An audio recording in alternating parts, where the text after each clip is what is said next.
Hi, welcome to Sweet Talk Around the Sugar Pot.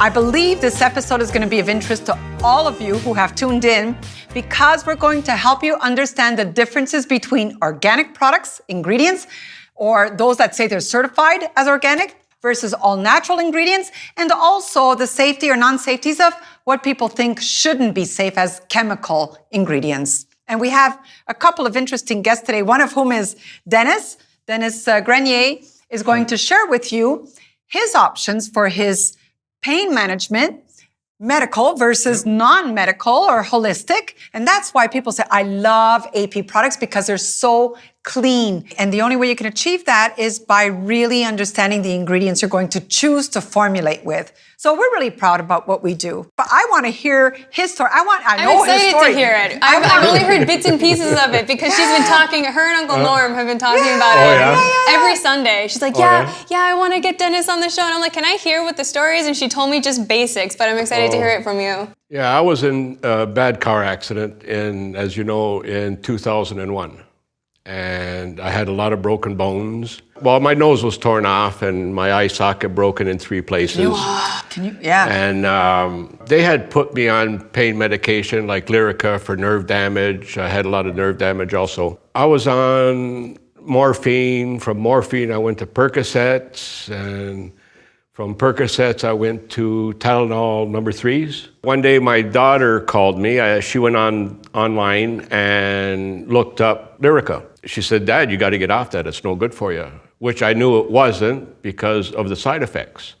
So I went to the doctors and they weaned me off. And after that, I had talked to Norm. And Norm was in contact with you. Norm is my brother. They're really good buddies. So Norm had, from what I understand, talked to Lena, and then Lena had given him a tube of Enjablo. After about the 3rd day, the pain started going away, just like the Lyrica I was on. And I felt better. And so the Tylenol 3s were going back, and eventually I ended up not taking any. So I loved it. And then about 2 years ago, I went to the doctor with bad back pain. They said that I had 7 disintegrating discs in my back. So they had put me back on morphine, and then from there, for the back pain. Lena had contacted me and she told me about the Hungarian mud treatment. I was very, very skeptical. I said, okay, slap some mud on my back. Yeah, you want me playing the mud, eh? Okay, so what's the mud gonna do? The first session, I felt a teeny bit of difference. And then the 5th session, I felt great. I could stand in line at the grocery store and I wouldn't be in incredible pain. I finished my 15th session about 2 weeks ago. And I still feel great. Like I have very, very little pain. Like I said, at first I was very, very skeptical. And I'm 200% a believer now. So that's my story, and I'm sticking to it.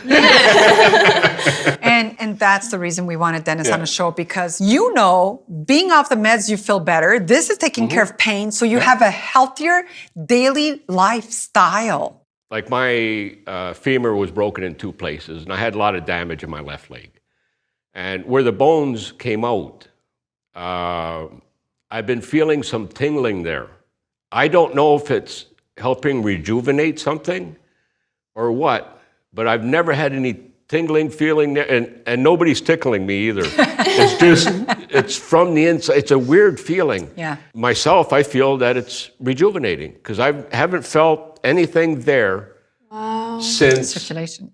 the accident. The mud minerals are known to, the silicon dioxide is known to rebuild cartilage, bone. From skin to bone to rebuild collagen, right? Like a building block of collagen to rebuild cartilage. And so everything you're feeling is like something helping where the most damage is. That amazes me. It amazes me. We have a lot of great stories, Dennis. I think we all can say we really appreciate you coming on Our episode, The Truth of Your Story, I'm sure is very compelling. And maybe somebody's going to say, yeah, I don't believe, but somebody else will say, it's worth a try. Because the options are really not options. Well, we were there. We studied in Hungary. That's what we saw. But now we saw it over there. Now we're bringing it home. Like it really is happening here too. Yeah. To tell you the truth, like I said, I was very skeptical at the beginning. And now to me, it's just like magic. Actually, your phone call to me was, what the is in this? I don't understand. I feel so good. That's right, too. Dennis, thank you so much. Oh, you're welcome. Thank you so much You're for welcome. joining us. You're welcome. Really, thank you. You're welcome. I'm sure you're excited to have heard everything about Dennis. Our next guest will probably excite you just as much if you're interested in learning more on how to be an aware consumer. That's where the magic is for your care. So we have Janine White here. Janine, how are you? It's so good to have you on our show today. Hi, Lena. Hi, Lizanne. Hi, Victoria. Hey. We want to really, open everyone's eyes on the differences between organic, when it says, officially certified organic versus non-organic, or natural versus non-natural versus chemicals. I don't need to speak because, Madame, you are wonderful. But Lena, you hit it right on the nail. First off, we want to look at just the term organic and natural and look at the definitions of both of those. When you look at natural products and organic products, it's based on plants, minerals, animal byproducts. So it's based on things that come from the farm.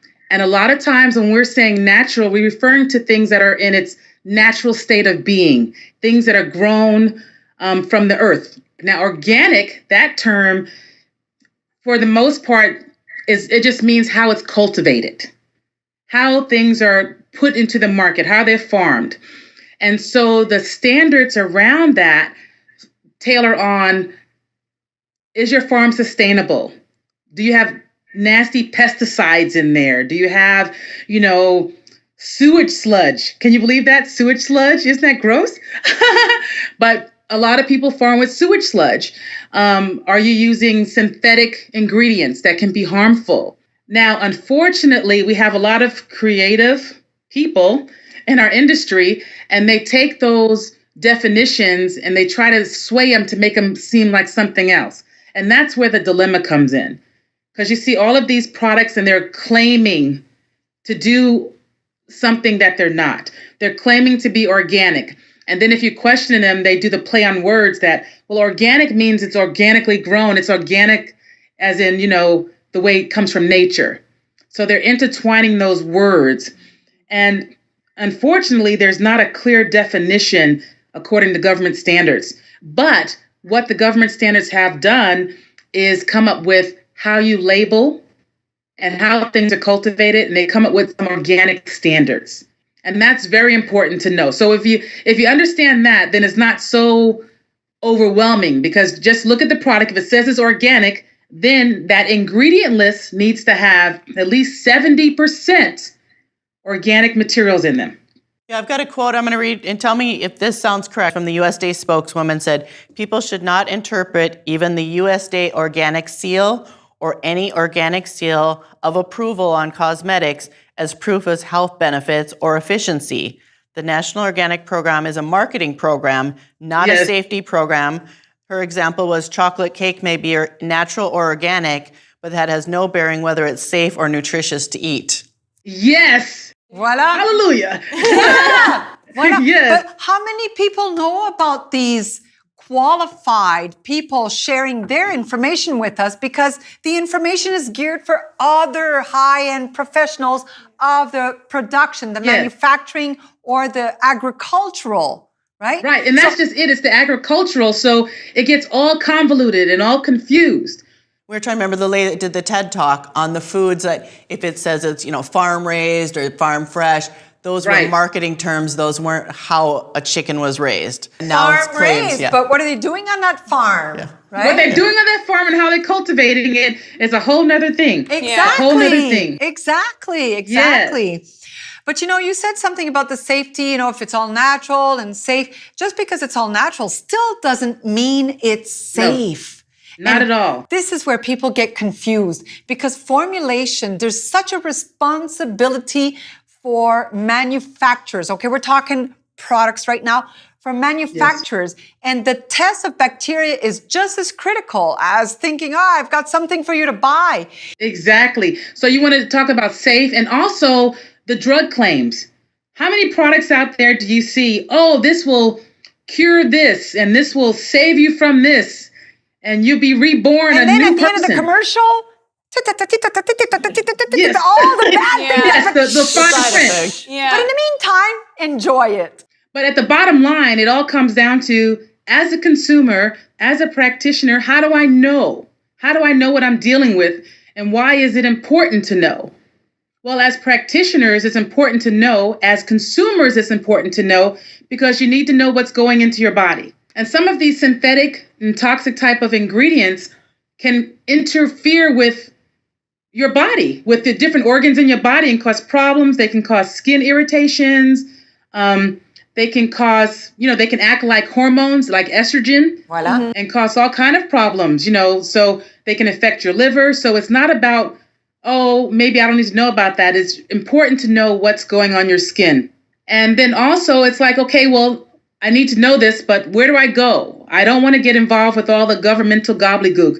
But I will tell you, the FDA.gov website, if you go into cosmetics, it's very well written in plain English, and you can find out about what's going on there. Even though it's a governmental agency, it has places for consumers to go and just get plain, simple information. This way you can go on there and feel empowered about what you're putting on your skin and what you're using, and also feel confident in Alexandria Professional and that we're using the best ingredients for you. Janine, thank you so much. We absolutely appreciate all of your free giving of information and your desire to help us help the consumers, right? Because at the end of the day, the more they understand, the easier it is for those of us who walk the walk properly.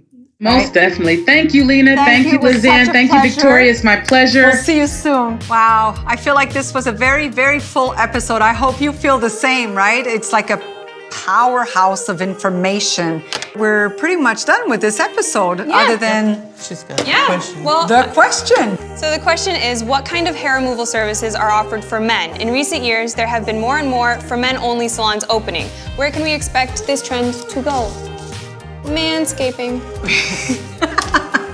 Okay, and to continue the conversation, we have the Skin Deep app, the Think Dirty app, and all the apps. So we'll have links to all these research studies. Think Dirty? It's called Think Dirty, the app I showed you. Wow. All the links are on our website, You guys are so on our cool. Facebook, on all our social media. So hashtag Sweet Talk, follow the conversation. We'll have all the links for you down below. I guess we'll see you next time. Thank you so much for joining us. This just happened, so we want to see your reaction to it. So a product that is a massage bar, and when you use this massage bar, what happened is, and the headline is, using this product will apparently cause plants to grow in your bathroom, because when you wash the seeds down the sink, plants start to grow. That's the part about using natural products. So being all natural and all organic is... Yeah, but did they get this from the chia pet? I'm not gonna Is lie, this you know like what a it kind copy of of looks the chia like? pet? It makes me think of probably patented. Jumanji for some reason. Jumanji. Jumanji. I think the chia pet.